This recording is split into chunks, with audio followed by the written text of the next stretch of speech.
The Nuggcast is filmed in front of a live studio audience. Hey, welcome back to the Nuggcast, a weekly gaming podcast. I'm Georgia. I'm Micah. I'm Rowan. And I'm Ryan. Today we're starting with Game Club. It's where we tell you to play a game, then you play it, then we play it, then we talk about it. Spoiler warning for the following games. Pony Island.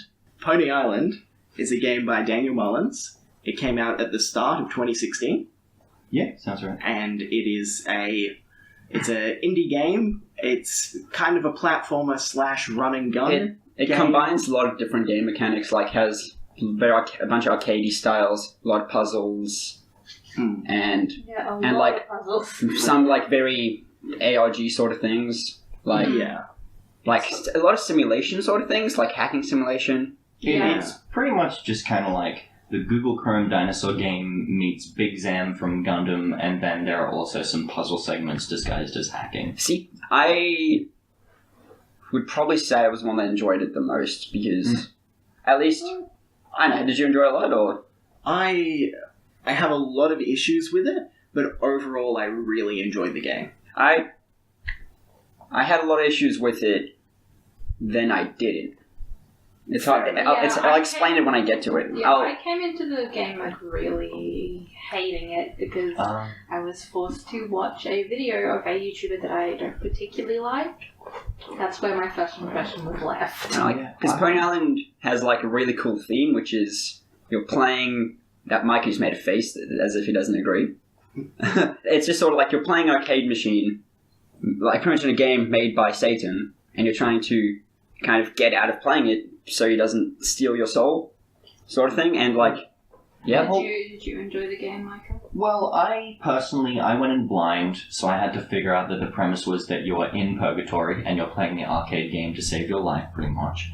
But for me, it was like, it's doing that thing where it pretends to be cute and then is edgy, scary. That's been done more than enough on Newgrounds for at least 8 decades. When I saw Daniel Mullins' little logo, and it's the same as his Twitter icon, I was like, oh, he's from Newgrounds. Oh, no, yeah.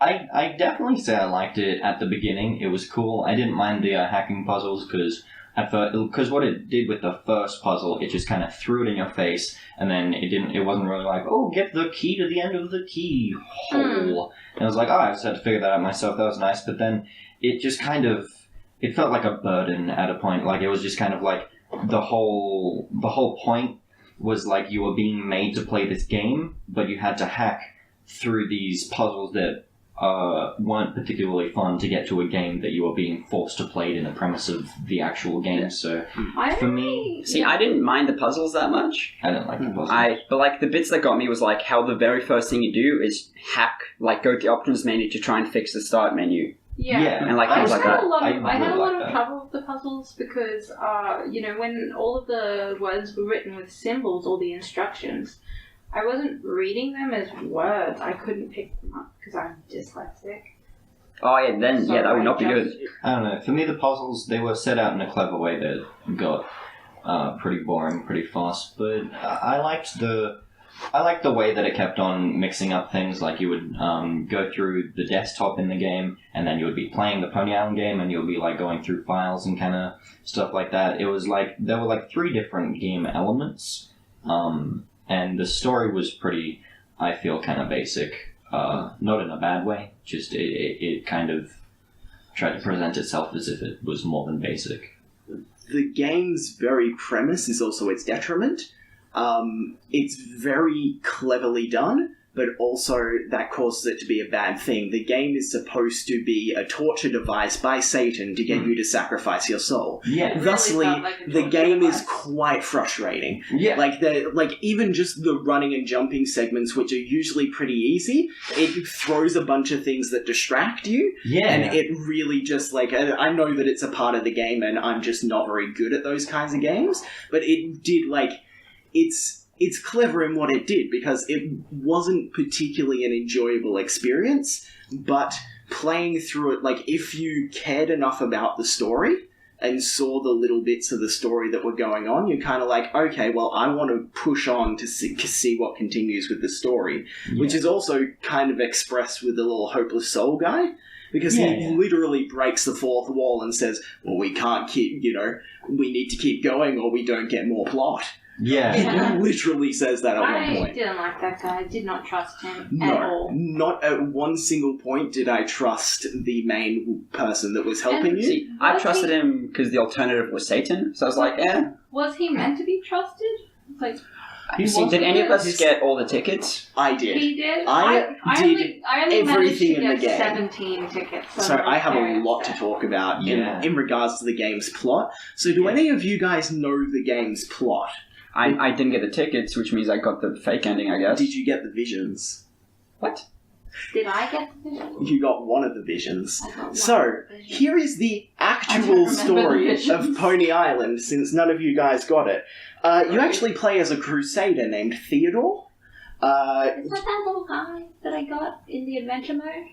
Yes, When I went on the it's the boat? little guy that you get in adventure mode if you get the coin. Yes, you play as a crusader named Theodore. You die by the hands of Albul Akindi. That's very specifically what happens. Okay. That's the story. You die, and you get sent to Purgatory. Yes. And then from Purgatory, you need to fight, that's where the game starts. There are visions in the game if you get to certain places, like one of them might have been, the place that's got like the ASCII devil head, and it's like you may, enter a password or you may type vision to get a vision. Did you get any of those? No, I didn't get any of the big secrets. Not a single one? I got a ticket. You got one of them. Okay.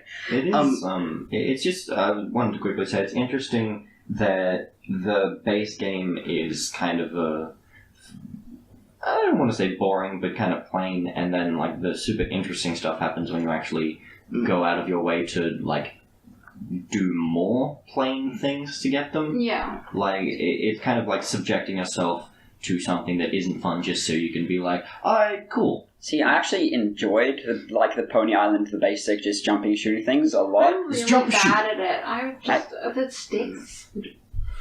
All the sticks. I don't care about the sticks. Sticks got easy once you got the wings. The ones I had... Yes. Do it. The wings So bad really, at timing. saved it.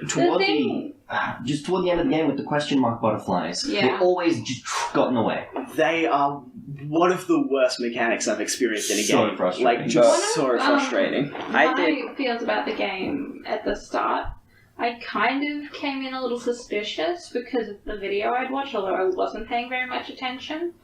But when I went into the options and there was that binary option, and I just went and I looked it up straight away, and then it was 666, and I was very afraid. Yeah. One of the problems I have with the game is that it is #edgy.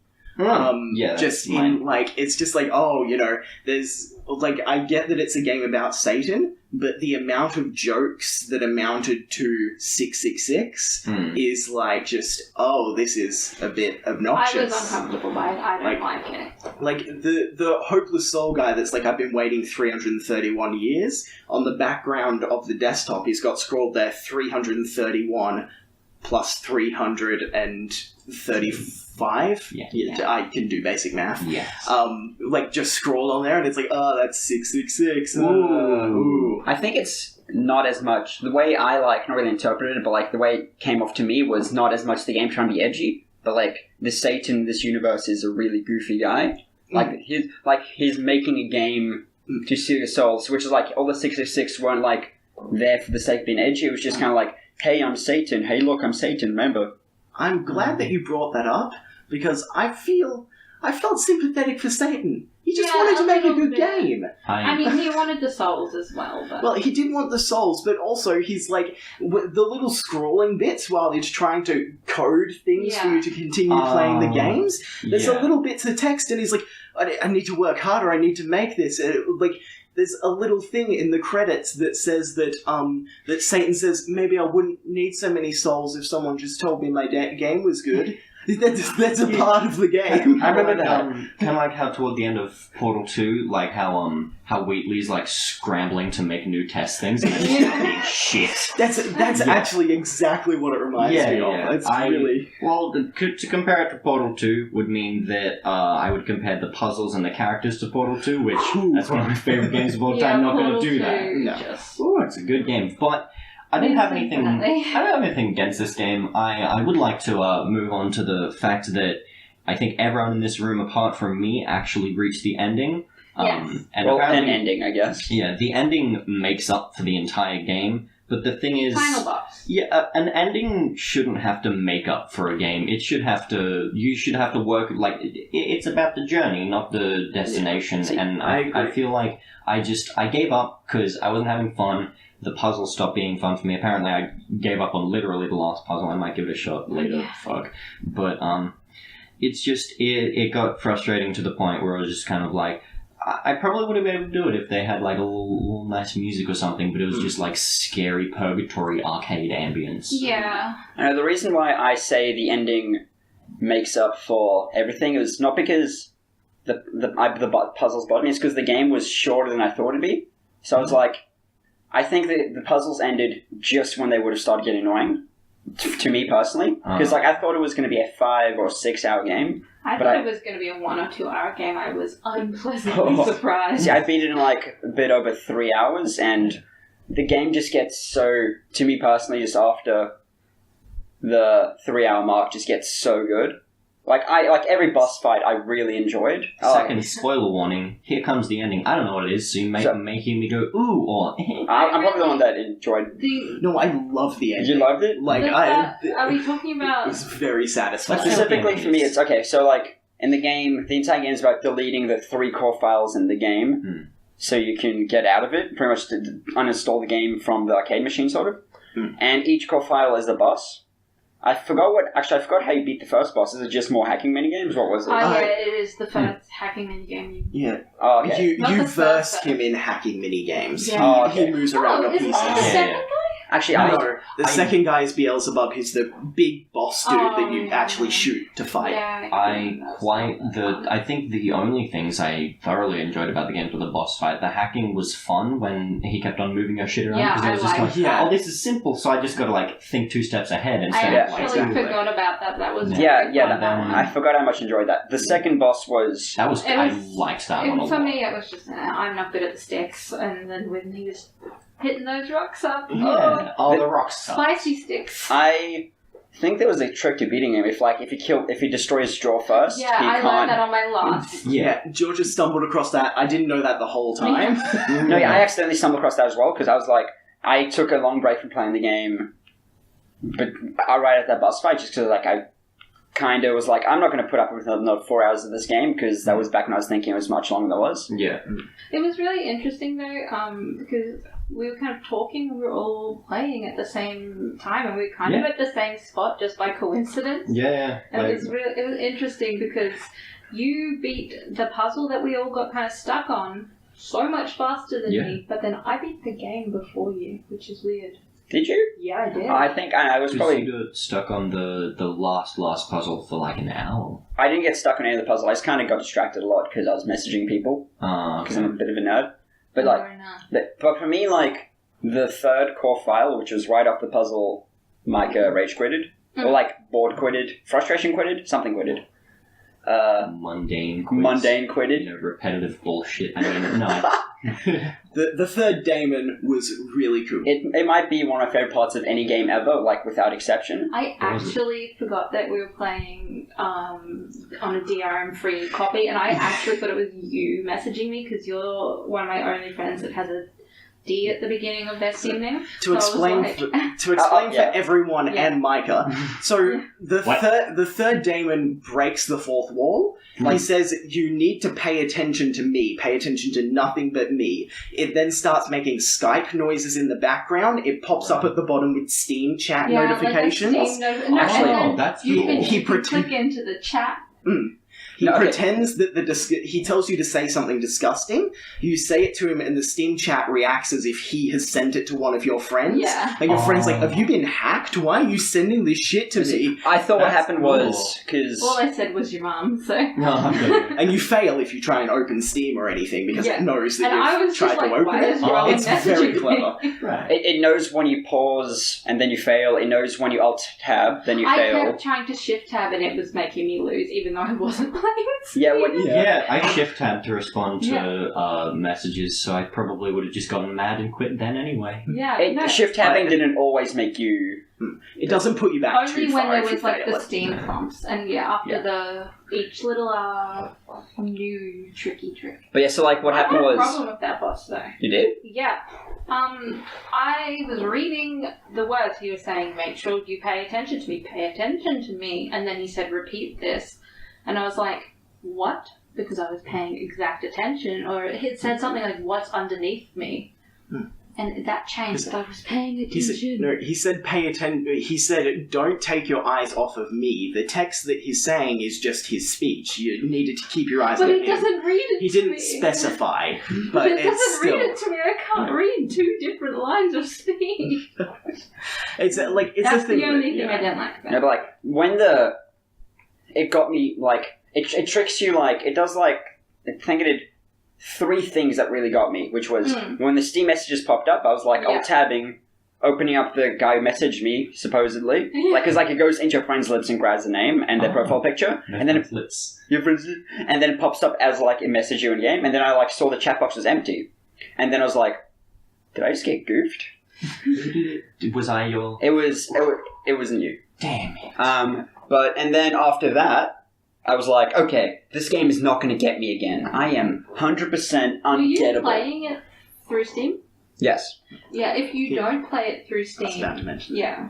You say, I can't quite remember the name. It's the Daemon, but it's like jumbled around, so Like it sounds like a real person's name. D-A-A Like- 2 N's, I think, so that I thought, at first I was like, oh, damn.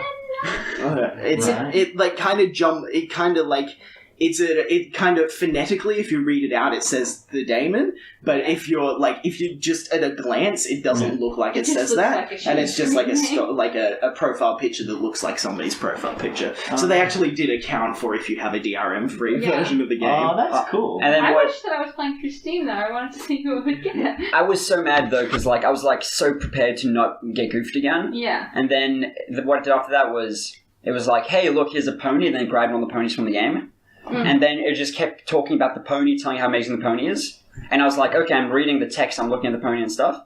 But then what there was the name of the file because the boss is like yeah, a that's the desktop bit I'm icon. talking about. Yeah. It like his name changed to repeat this or something. Remember this. And I didn't pay attention to that because I was like, okay, I'm looking at the text. Yeah, because I'm reading the text like you're But yeah, speaking to me. Then the pony distracted me, and I was like, it got me again because by the time I had to remember the text, I didn't see it.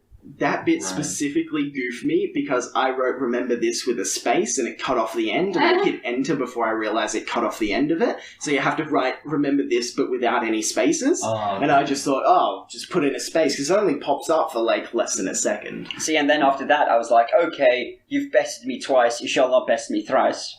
Then what it does is it asks you to remember like 4 numbers. Yeah, That's right. Oh, that one didn't get me. See, it didn't get me, but it kind of did because like it makes the screen go a shade of freezes. yeah. It It's makes like when your program stops responding. yeah. It's like it makes the program freeze to make it look like it's not responding. So then I was like, okay, I know the game isn't breaking. Pops up. A little like Pony Island.exe is not responding. Yeah. Like it actually like emulates that. Yeah. It And I thought- emulates it 'cause my for Windows Vista is the problem. Oh, hell yeah. See, My what it did for computer me isn't is that good. it didn't say not responding for me. It just went white. So I was like, Yeah, it usually goes white when shit on my crashes. yeah. So I was like, if you like spam click, Oh, it I did- actually comes up with Oh, the really? real Windows Vista. Yeah, like which it- is it- classic me. My computer's not that good, so I was like, oh my god, it has crashed. But then when it popped up, I noticed that it was blue, which mine's all set to be pink. So I was like, She has arrows set up differently. Game. See, I knew it wasn't crashing, but I was like, does the game want me to alt-tab now? So I did, and then I lost. Because it kind of went. But like, it was a well-done saving, because every time you lost, it would just make you redo the last thing. Yeah. So you'd have to redo the entire fight. Yeah. No, But I yeah. thought it was a really good fight. So. But then, yeah, that entire thing was just like, I've never been so mind-fucked in a game before. Yeah. It's really interesting because, like I said, the first 2 boss fights I really liked, and the third one sounds really cool. But the thing is, it sounds like he had good ideas for boss fights, and then was like, I could link these boss fights together in a pretty edgy, cool way. See, I didn't feel like that. I felt like, I don't know, like, once I realized how short the game was, like, when I beat it, I was like, okay, that was the perfect length for that game. I think I just was more harsh on it than I would have been, because I was like, if there's more puzzles after this, if there's more pony segments after this, it'll get redundant. I could just be a little grouchy boy just because every time I play it, I get a headache because of the sound. Don't know what it is. It's a very droning sound. I get full-on headache. So, in summary, I personally felt as if it wasn't interesting enough at the beginning to hook me in for the rest of it, because, like, although I did really like the first 2 boss fights, it's not like I can't find super interesting shit anywhere else. I played it, like, right in the middle of one of my Stardew bends, so I was just kind of like, fuck this, I'm playing Stardew Valley. Yeah. Like, if the fact that you would rather be playing something else, like, even though it's like, I need to play this for the podcast, if the fact that you're like, nah, I want to be playing something else right now, like, that's, it's a critique within itself. Yeah. Like, it's, Yeah. The secret ending didn't feel worth it. One of the secret endings didn't feel worth it. So the one for collecting all the tickets, basically, spoiler, what happens when you collect all the tickets is that the Hopeless Soul, because at the end of the game, the Hopeless Soul tells you that the only way his soul can be free from it is to literally delete the Pony Island EXE from your computer. No, I know. So that's not the old... No, I know. If you collect all the tickets, he comes to you and gets angry at you because you haven't deleted the game, but you've continued to play it to get all the tickets.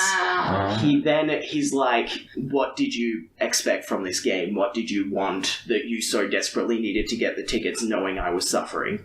And then there is a 3-phase boss fight where you fight him, and at the end he's just kind of like, I'm not going to give you the ending that you want, I'm just going to leave you here. And the game just keeps you going, you keep running. If you leave it for too long, you fall off the map, and then, to be honest, I didn't wait to see what happens, but I did look it up because I accidentally closed it and you can't get back to it because you can't get the 24 tickets again, so you can't do the boss fight again. So I actually missed out on that, but apparently it's nothing special. It's no big character revelation or anything. The boss fight was cool, but it was also like, was it really worth it, considering I spent an extra 2 hours going over stuff I've already done on a game I don't particularly want to repeat playing? There's also some problem, like, completing the game 100% left you quite unfulfilled. Like, just story-wise, the Hopeless Soul, he's very clearly up to no good. Like, unless you're Rowan and can't see past the thing that the devil is evil. He was just acting. He was acting really shady. When the daemon says, oh, you're being led astray, and then he's like, huh, what did he mean by that? Huh, that's ridiculous. And then he, like, deletes the chat, which, if you follow the storyline, he shouldn't be able to close down your chat, erase the logs, and bring it back up again from your computer. Yeah, because he's hopeless. If you go into his user account before he tells you the password for the user account, so if you go back into the game with the chapter select and go straight into his account, you see the Hopeless Soul. He uses the portal generator utility to create a portal, and then he runs away. He should not be able to do this based on the entire structure of how the game works. So either he's up to no good, or the game developer really goofed up. No, I trust him. My takeaway from the game, which I feel this would have made it much better, is that the secret ending was that the Hopeless Soul was tricking you the entire time. He wanted you to delete the game because Satan is trapped in the machine as well. And you deleting the game set Satan free. I felt in my heart of hearts that would be the ending, But it just wasn't. I was just left with nothing. That would be, like, real good. Yeah. Like, I got little goosey bumps. Be like, ooh. Final secret that I really want to tell you guys about. There's a really long series of events that people actually found it by editing the game files before they found it in the game. But if you click in the bottom corner of one of the options menus, it opens a gate in the background. If you enter in David, which the only way that you can find out that the word is David is by going through a bunch of extra stuff, you enter it as a password for one of the demons. If you open it, the things like, I will now show you a vision of your future. You open to the Crusader, waking up, looking at the machine. The machine says Pony Island 2, Panda Circus. Wow. Whether or not that's a joke or not is left for interpretation.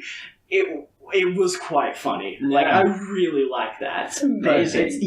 That's how the final secret ending goes. Yeah, I think out of a 6-pack of chicken nuggets, I'll probably give it 3 nuggets, throw away the rest of them. They had weird green mold on them. They didn't look good. I was like, I'm not going to taste those. The blue and red mold. Yeah, sweet and sour sauce can't save this, baby. I'm gonna... But, I did like the things that I liked. I think that I think that he definitely has good game design. He has good ideas, and I've looked at some of his other stuff, and it seems pretty cool. I think this one, it's not specifically a bad game, just not for me. I'll give it 5 nuggets, but the 5th nugget has like a layer of sweet and sour sauce. Because like the other nugget, the first few nuggets, they're pretty good. The last nugget is just because just it ended so perfectly. What's that? So, my nug rating for the game is a 5 out of 6 nugs. The main reason I give it 5 out of 6, it would be 4 out of 6 if the price point wasn't $5. This is a $5 game. For $5, I had a really good story. Like, I enjoyed this $5 story. If this was a $5 6-pack of nugs, I'd be like, hey, that's decent value in Australia, which sounds awful, but it is. One of the best things about it, besides the daemons, was the finale that it had, where you're all just like, all of the souls trapped in the machine turn into ponies, and you're all frolicking in the meadow, destroying. To get away, you need to get out. You're galloping to escape. It really, I don't know if it was on purpose, but they kind of became red, and it looked like a scene a little bit from The Last Unicorn. I don't know if it was.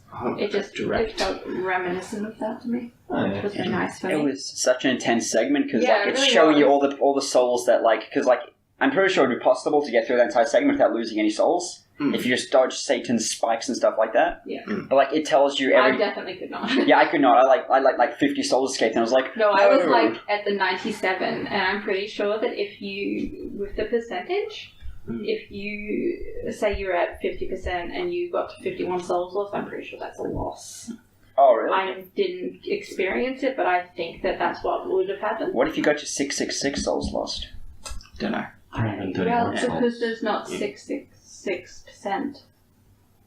So, for me, I really thought that the dialogue was really well done and the game flowed nicely, and I liked the story.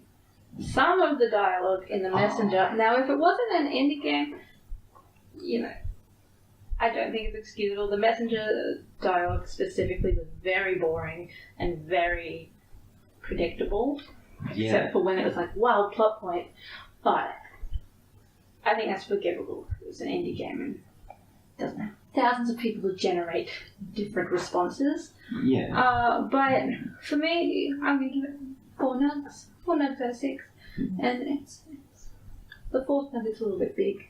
It's slightly bigger. It's slightly bigger, it's a little bit crispy. Is it a cowboy boot nugget, the best kind? Oh yes, it is. I will not play this game again. No. Yeah, me neither. It has no replayability. Yeah. I'm at 17 out of 24 tickets. I might look up how to get the rest of the tickets. Just cheese it.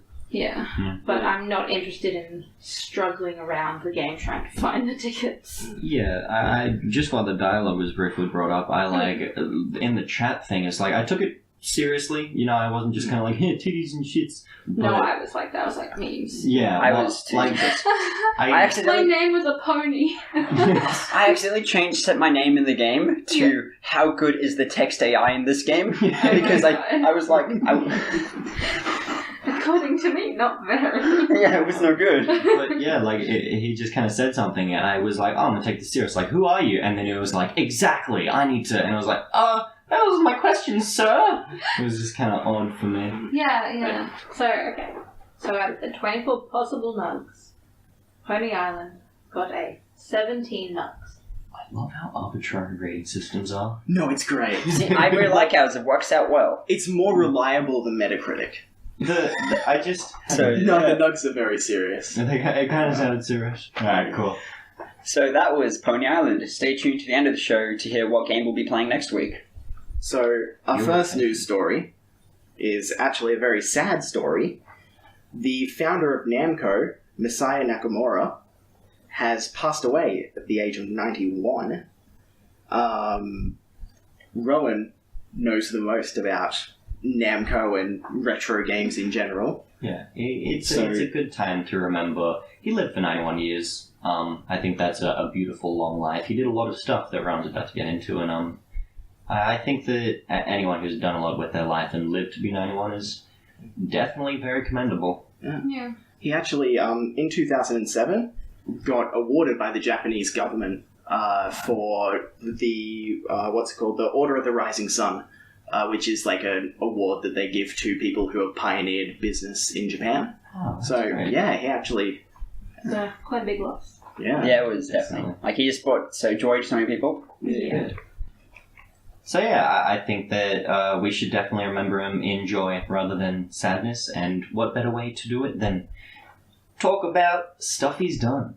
So for those who don't know, Namco, they made some very iconic games. Yeah, Namco itself is iconic. Yeah, people might know them now as Namco Bandai because they combined with Bandai in 2005 and have published some of the best games ever made, like Dark Souls. Ah, that's what I was thinking. But yeah, Masaya Nakamura specifically is known as I forgot the exact title, but it's the creator of Pac-Man, the founder of Pac-Man, just because he made Pac-Man, and which is everyone knows Pac-Man. I think it's like one of the third most iconic gaming thing. Like you got Mario, then you've got Space Invaders and Pac-Man. I would maybe even put Pac-Man above Space Invaders. Yeah. Yes, Just definitely. a virtual Oh.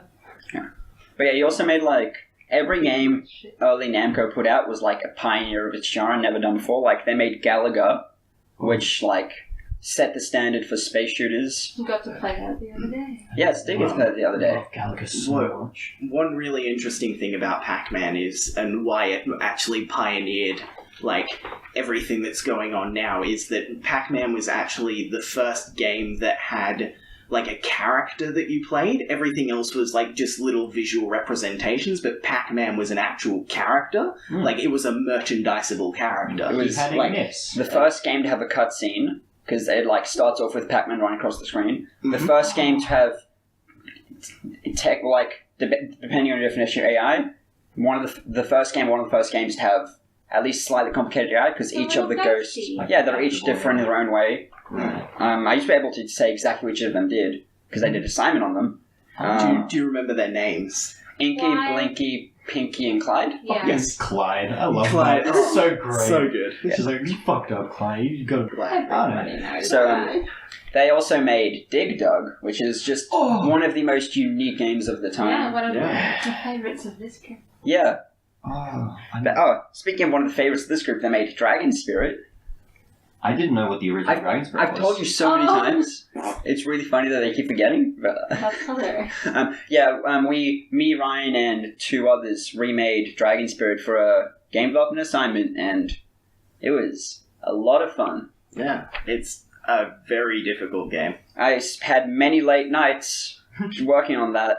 Anyways, They also made the Katamari games, or at least the first few before they became Namco Bandai. Which are just... still making the Katamari games? Do they still own it? I haven't heard of any like license changes, so they would still be making it, if at least be publishing it. So recently they published Tap My Katamari. Tap My Katamari? Is that it? It's a clicker mobile.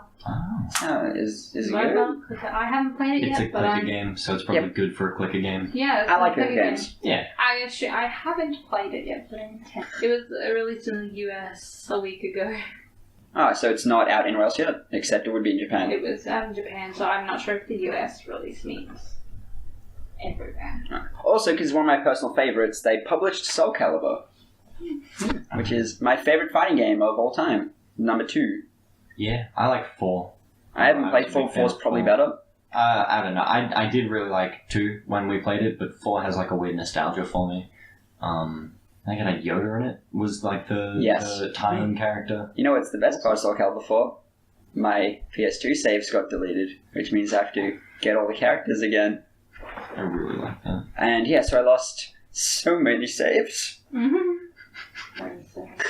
Just another one of the examples where Masai Nakamura was just how he brought so much joy to people. The way he started out his company, before it was called Namco, the company started by just running children's rides on the roof of a department store.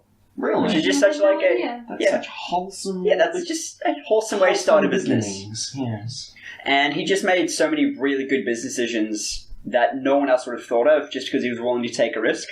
Like when the Japanese subsidiary of Atari was just going down the drain, he offered to buy it for $800,000, which just threw away all the competition because most people were only willing to buy it for like $50,000.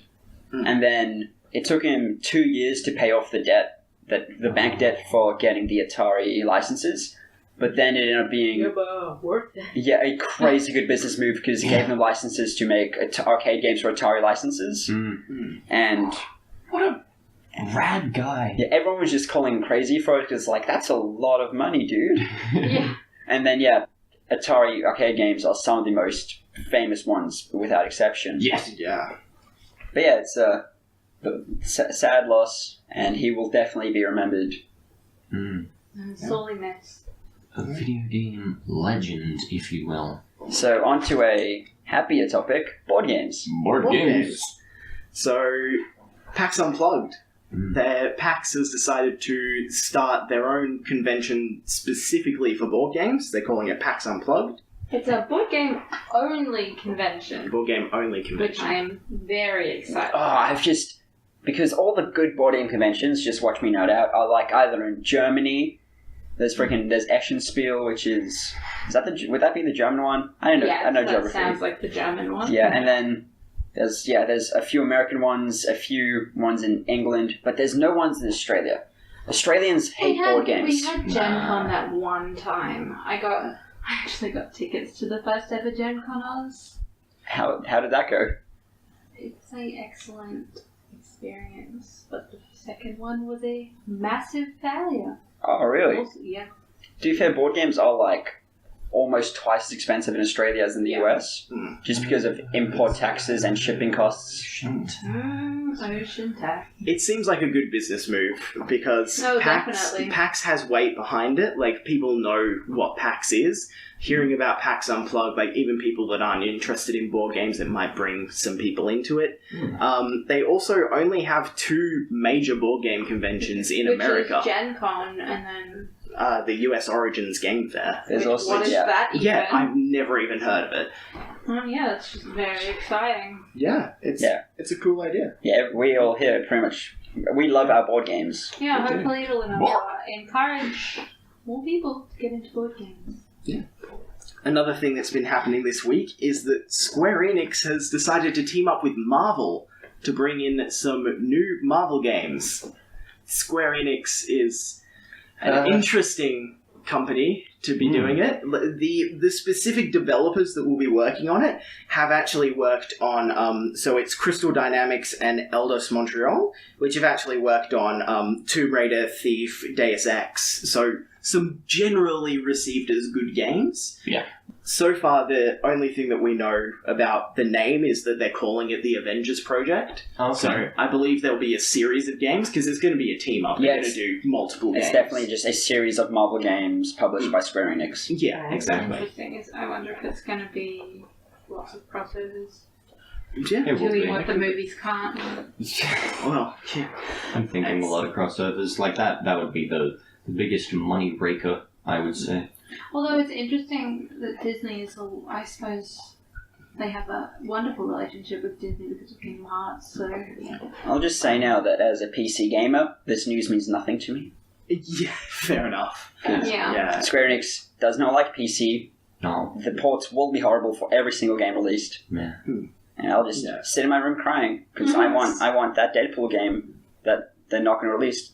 That's completely fair. Anime Deadpool. Square Enix has said that there isn't any release date for it yet, but we will get more info in 2018. So they've not even, like, they're in the planning stages right now. They've, like, literally just acquired the team up. So it's, we're not hearing more until 2018, and then maybe we'll get a release date for the year after or later in the year. Well, at the earliest, we'll get a 2020 game. We'll see. Square Enix will make their games look wonderful. Yeah, true. And But Tomb Raider came out, like, the sequel to Tomb Raider came out, like, a year or two after the first one. They can turn them over pretty quick. To be fair, Tomb Raider was a good port. That was a that was a good exception. port. Yeah, that's credit where credit's due. The Hitman wasn't games awful. The Hitman games, Square Enix, aren't they? Yeah, they were actually. Yeah. At least And, partially. like, except the new Hitman being a terrible business move. Well, People say it was a good game. Hitman Blood Money is one of my favorite games ever. And then they published Just Cause games, which Just Cause 2 was good on PC and Just Cause 3 was good on. It had a shit port on launch, and I don't think it's gotten much better. I think it was on console. It was fine, but good game. At least it shows that Square Enix is willing to make a bit more out of at least publish a bit more over-the-top, sillier games, which will be needed for superhero licenses. Well, that's what I'm hoping. I'm hoping it's not just like, let's walk through the dark and gloomy movie sets of the Marvel Cinematic Universe. It's kind of like they're going to be making games together. It's kind of like Marvel will be fighting for the grim kind of boring shit that makes a lot of people, including myself, not really care about the movies, and then Square Enix is going to be like, oh, but what about anime? I want to put some anime in this video. Yeah, how about we all wear my mascot Kigurumi? Yeah, shit. the Deadpool Kigurumi, I'd pay to buy that. And a chocobo. Yeah, I hope that bad business decisions don't get in the way of something that could be a good game, because the thing about superheroes is, theoretically, they should make good, interesting games, because they have, like, an array of powers and things and cool stuff you can do, but they're never interesting. Like, they don't do anything with it. I don't think that superheroes can stay interesting for that long. Because we have just seen every rendition of a superhero. Yeah. Superhero movies are the new cop movies, buddy cop movies. Not even half of them are good.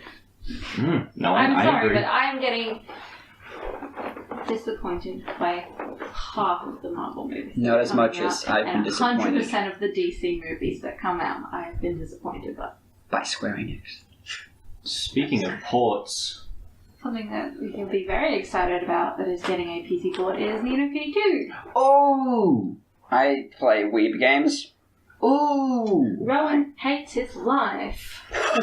Ooh! I loved Ni no Kuni, the first one. That's the official name, Ni no Kuni, the first one. Yeah. No, I know it's called Wrath of the White Witch.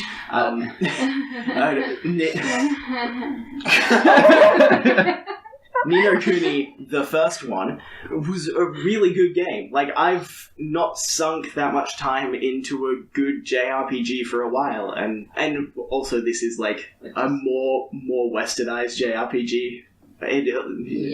It's less on the, you know, it's still a JRPG, but it's still very much a JRPG. Yeah. Well, I just think that they're very good at compromising to make it so that it's very popular with the Japanese audience, but is also very popular with the Western audience, which is quite hard to do. Interestingly enough, they actually specifically said that in an interview, that they didn't expect it to do so well in like the Western market, but they were really surprised by it, and that's, you know, they're really happy about that, and they're going to keep working at that, which is great. Yeah, I'm personally happy about the big step forward for the fact that they're actually putting it on PC. And like, I was very disappointed that the first Ni no Kuni was console exclusive. Wasn't very happy that I didn't get to play some weeb shit using my weeb thumbs on my weeb screen, but instead I get to make up for it with this game, and I'm just glad that there are like actual big companies that are making an effort to put things on PC aside from just being like, oh, you're gonna play it over the PS3. Thank you. The only thing I know about Ni no Kuni is that when I was 12, PewDiePie only released one episode and then never again while playing that game. It's not a Sure, that game happens. that is very friendly to Let's Plays, because it is a beautiful Ghibli world, and it feels like it, and it just feels like you are walking through a movie not in the story is a movie sense. Yeah. The game has a lot of cutscenes, but you don't so much mind because They're it's not a jarring beautiful cutscenes. It's all in-engine cutscenes. It's not like it cuts to something that looks really different, but it's all just like, you look at it and you're like, am I watching a Ghibli movie? Like, Yeah. Probably. Yeah. Technically. It's like a beautiful medieval cat motif. Mm. Oh, Ding Dong Dell is such Ding- that's the name of the specifically town. Ding Dong Dell Really? is the town, Oh, and it's okay. you know, it's a parallel universe sort of story, Yeah, and it's yeah. lovely. Speaking of medieval and cats, I want to play Monster Hunter now. What other cats? What are they called? They're felines. Oh, They're just called felines. real good name. I like that. But it's spelled slightly different. Yeah. Another thing, while Ghibli was in the air, I wanted to just be like, hey, I'm happy that Ghibli isn't specifically working on it, but they do have a lot of like ex-Ghibli members that are working on it. Yeah, I think they're gonna extended teams. nail it. Yeah, Oh, I they think will. like it's one of those few games where like I think we can all safely say that we are kind of don't support the whole pre-order movement, like throw money at them corporations. So are we finally ready for the second saddest news. The second saddest news of this week. Club Penguin is shutting down. Fucking. I was like, you were like the second saddest news, and I was like, oh shit, what could it be? And then I just heard, cool. I'm kicking you. So I'm just going to sit here in silence for a bit. Yeah. So Club Penguin, current members are able to play it for free until March 29th. You don't have to pay the membership That's a paid fee. membership. Yes, paid membership. You can still create an account, but you can't make any new memberships, so nobody is able to get membership unless you currently have it. They're moving to a mobile experience. Which So- I personally think that they should just say all members' benefits are for everyone. Just give the 7-year-olds that are yearning for those puffles, just give them to them. Like, you're going anyway. Just want to go off doing some ice fishing. They're moving completely to mobile, so there's a game called Club Penguin Island, which is coming out for mobile, and that will be their new thing that they're putting all of their effort into. But yeah, Club Penguin, I don't know whether it just wasn't earning them a profit anymore, or they just felt like the engine was dead enough, it was its time to go. A little while ago, they actually, maybe a couple of years ago, they put Club Penguin on mobile so you could play it on your iPad and stuff, and anything like that. It may have been a test for their next step in the Penguin series. So, over the time, Club Penguin, you may laugh, but Club Penguin has actually had 200 million total accounts. Like 3 And of them. At its peak, it had more players playing than WoW currently has.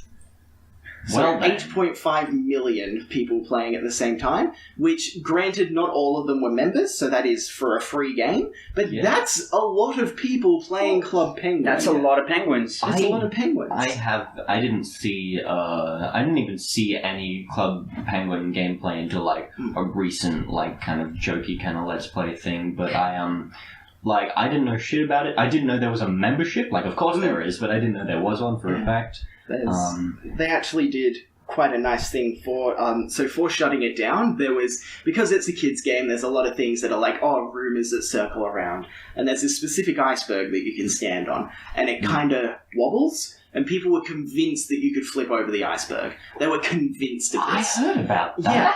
So what they did for the closing down, they actually they enabled it so the fan theory of how you would flip it, which is that you get people that have a construction helmet which lets them use a jackhammer. Thank you. If you all do it on one end of it, you can flip it. And they actually enabled that, and on the other side there's a little dance studio, and everybody gets special hats, and they all get to dance, and it's really lovely. And interestingly enough, I only know this. This wasn't actually mentioned in the story that I read, but the people that flipped it were a group from 4chan. Well, that's unfortunate. Yeah, It's a little bit. I only know this because I saw the gif of it actually happening. And they were all purple penguins, which was a thing that was organised by 4chan, that there would all be purple penguins. Okay. So technically they have done something positive, and you can't say negative things in Club Penguin because the moderators are on you. Yep.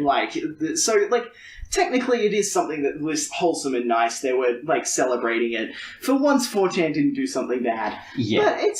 But they flipped over the iceberg. They managed to coordinate people. It's a really nice thing. Last week, we spoke about the Switch selling out. And that they were, creating false scarcity because they didn't have enough. To get the hype. Well, specifically, we talked about how they might have been creating false scarcity. We suspect. Sorry. We're accusing them. We are accusing them of creating false scarcity. And it seems like for the NES Mini, it has worked. Like, that 1.5 million is pretty good considering that, each store may have had 2 of them when it first came out. They get 3 in the first run, then another 2 the second time they got delivered weeks later. It was like a limited edition thing. Did they make 1.5 million of them and then sell all of them, or how many leftovers are there? I believe they're doing a normal production of them now.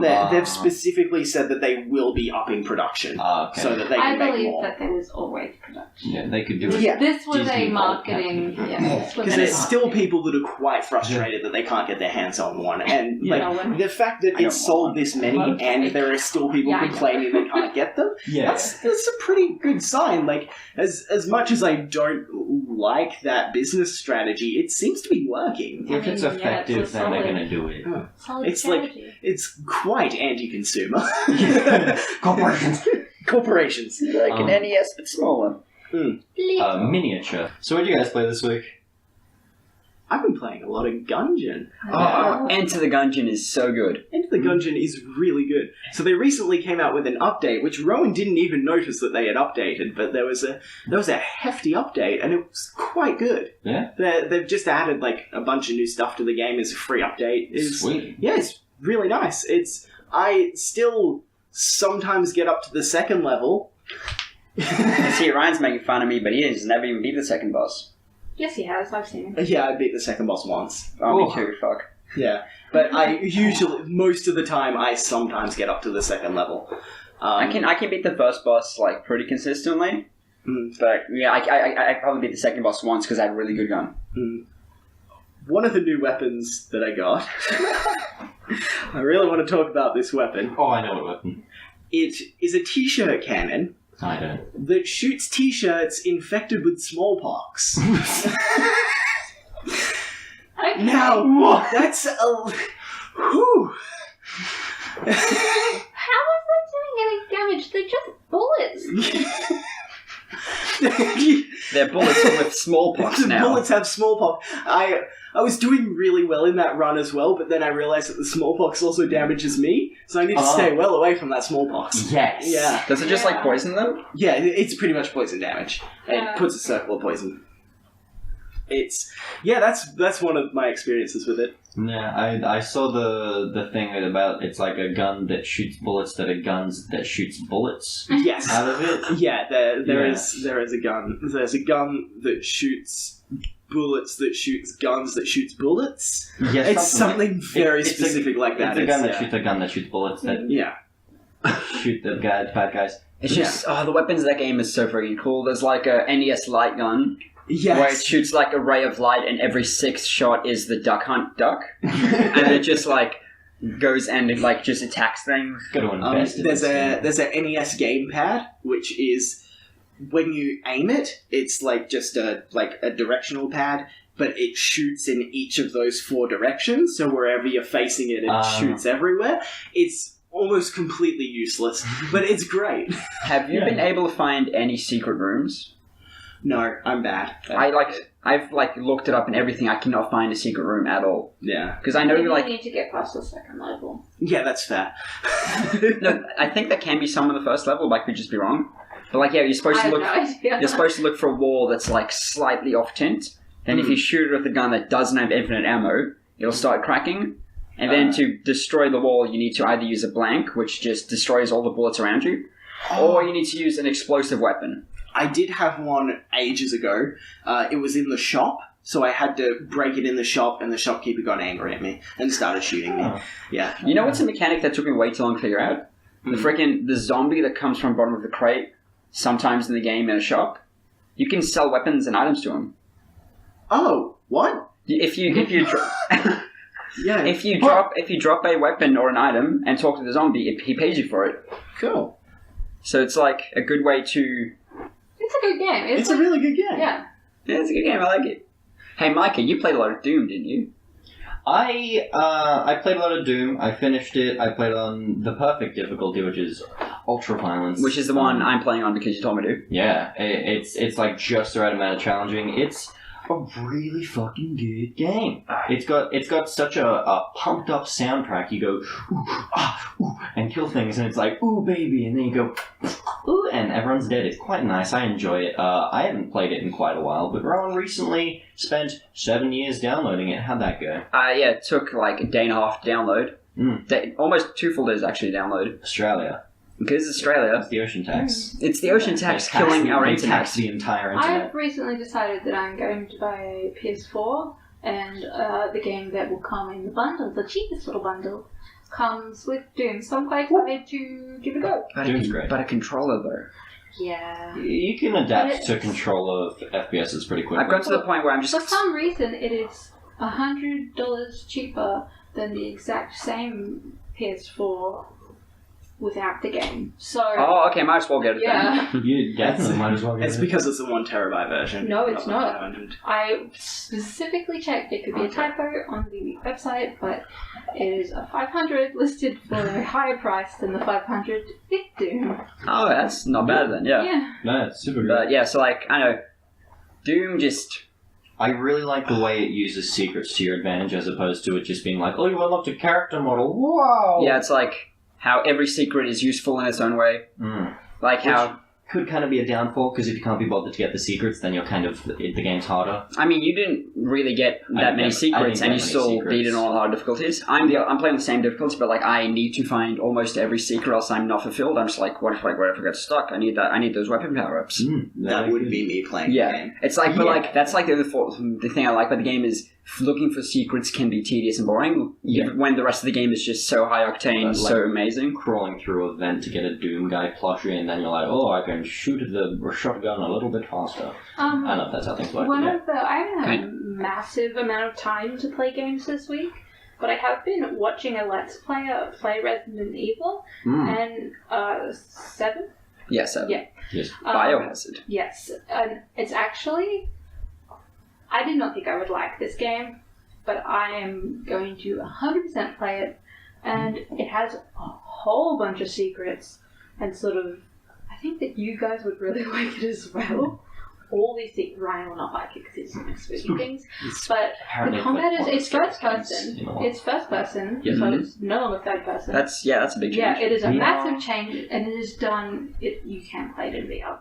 It's available on PC. I do like them PCs. Yeah. So, it just looks really good, and I watched the entirety of the game just recently. It's great. It's so much better than any of the other Resident Evil games. That's a Controversial. bold statement. From But someone that hasn't played any of the I Resident have Evil played- games. No. You have? Yes. Okay. You guys, he doesn't. Just because you haven't played any you've and never didn't own mentioned a it to me. PlayStation. The game that I actually have been playing myself whilst watching Resident Evil is a lovely little mobile clicker game called Tap Tap Fish. Now, Tap tap fish. it is a beautiful game. It is very nice. I've seen her play it. It's just beautiful and atmospheric, and you start off with a little coralite, a little rock, that's got a happy smiley face. And the happy smiley face is that it's lonely and it needs friends, so you get a little, it's called Vitality, it's just little hearts. Yeah. And you grow coral and you get fish and you make little rock happy by getting to get all the friends. It's just nice. And there's a whole bunch of secret fish to unlock. Ooh. Like if you leave the game open without touching your phone at all for an hour, you unlock a fish, or if you tap 5,000 times in the top left corner, you unlock a narwhal, so it's like pretty cool. The main appeal of the game is that it is very pretty. One of the main features of the game is that you take photos of the fish that you have. It has a very nice art style. You know that what's that game? It's like Abzu or something. It's a Yes, water Abzu. explorer. Yeah. It's Water kind journey. it's kind of just got like that sort of aesthetic going on. It's very Oh, beautiful. Yeah. that was a beautiful game. Oh yeah. What's with mobile fishing games being so good? Like, Ridiculous Fishing is amazing. Yeah, it is. No. What's Ridiculous Fishing? You would have seen me play it, maybe. It's just literally it's a game about how you have to fish, but the way you do it is the second your reel touches a fish, use like motion controls, well, tilting controls to move the hook. And then the second you hit a fish, it goes up. So you're trying to get as far down as possible so you can get the most rare fish and the most fish possible. And the second you hit a fish, you start reeling up and then you try to like hook all the other fish in while you go up. And then the way you get money from the fish, You shoot the fish. you shoot the fish. I think that's either based off of or just an adaptation of a Flash game that I played like a shitload when I was a kid. It was just called. Wow. What did you say the one you? Ridiculous Fishing. Yeah, the one I played was Radical Fishing, so it's probably the same. Yeah, but like I spent a lot of time playing that. Yeah, it was really it's fun. the same guy, and Yeah, he's just like I'm the guy. done well with his fishing game. That was a fun game. And there's so many power-ups. You can like get a saw so you can saw through the fish while you're going down. I remember these. There's like a microwave or something. You just zap them. Yeah, there's like a toaster so that when a fish gets you, everything gets zooped. Yeah. Oh, love me some bazoopst. Okay, so you guys would have heard about the Resident Evil thing where, like, the reason that the game took a little while to come out was because the VR version of it originally gave people heart problems because it was so spooky, scary. It is it's crazy atmospheric. Yeah. They have done. When I saw the trailer for it at E3, I thought that somehow they had figured out some licensing issues with PT. Oh, yeah. It I was like, what is PT doing? 100%. And Yeah, that's what I've heard It about. has So just the definitely, same. I would say it's definitely lived up to that, while maintaining a feel of the Resident Evil universe. Yeah, it definitely is But one of the higher regarded ones. There are some people complaining about the ending. I don't know what the ending is, but a lot of people don't like it. I know what the ending is. There's 2 endings, and Either of them are good. no, I liked them. Oh. I thought that it was satisfying enough, but then I also have yet to play it. But it's leading on to a... No, I can't say that. It's a spoiler, I can't say that. Don't spoil the game Yeah. that just came out. Yeah, no. Oh, yeah. Ooh. It's quite a good game, I've heard. If Yeah, I'm excited to see more of the series after this game. I'll pay attention to it. It was definitely meant to be a return to form to the first game, as well as his PT kind of thing as well. Yeah. It was like the first game in PT kind of. Woo! I was like, yeah, like PT did a good job of showing like big developers that people still want survival horror and that there is new ways to do But it. people want Good survival horror. Yeah. And there's, there's limited jump scares in it. That's good. There's still jump scares. Like, don't get me It's wrong. obligatory at this point. There's jump scares, but I think that they did well in using minimal jump scares for the They got 9 or 8 hours of gameplay. real scares going in. You know what else has some real scares? What? SOMA. Ooh. I fucking love SOMA. I'm very excited to play it. It's so good. I recommend it to pretty much everyone, regardless of whether or not they like horror, because its story is one of my favorite things. Yeah, and especially we would recommend it to our listeners because it is next week. Next week's Game Club. Woo!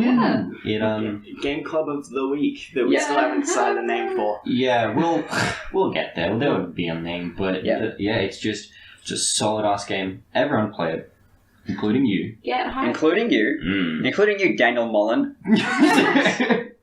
Let us know how you like it. Yeah, so Mike is the only one out of us that's played it before, and we're all excited to try it. Yeah. I don't want to give away There's anything. robots? Question mark? I'm not sure. Robots question mark indeed. Yeah.